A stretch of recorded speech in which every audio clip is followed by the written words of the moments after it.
Tired of copying and pasting your lead ads onto Google Sheets? Let me show you how to do it automatically using Zapier. This simple automation saves time, reduces mistakes, and keeps all your information organized without listing a finger. To get started with this workflow, create a Zap in Zapier. A Zap is a simple way to connect different apps and make them work together automatically. On the main page, type Facebook lead ads to Google Sheets into the search bar, then click Try It to begin. The trigger screen will appear. A trigger is an event that starts any Zap. The first time you set up Facebook lead ads, you'll need to connect it with Zapier. A link will pop up for you to log into your Facebook account. Don't worry, Zapier will only perform the actions you tell it to. Next, fill out your trigger app's data.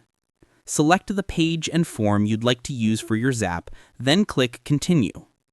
To finish setting up the trigger, pull in some example data by clicking Test Trigger. Testing makes sure the data you entered is working correctly and helps confirm everything is connected smoothly. Once the data loads, click Continue with selected record, and now we can start creating our action. In Zapier, an action is a task that happens automatically after the trigger is set off. Your event should already be chosen, so click Continue, then log into your Google account just like you did with Facebook. Now assign the trigger app's data into the Action Apps fields. Select values from the drop-down menu or add your own text to customize your Zap even further. Once everything is mapped, click Test Step. Check your Google Sheets account to make sure it worked. Yes, there it is. Your Zap is now ready to turn on. From now on, whenever a lead is sent to your Facebook account, the data will automatically upload to your Google Sheets page.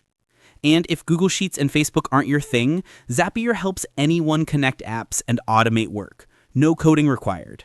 It's a powerful tool that lets you focus on what matters while the busy work runs in the background. If you found this video helpful, don't forget to subscribe.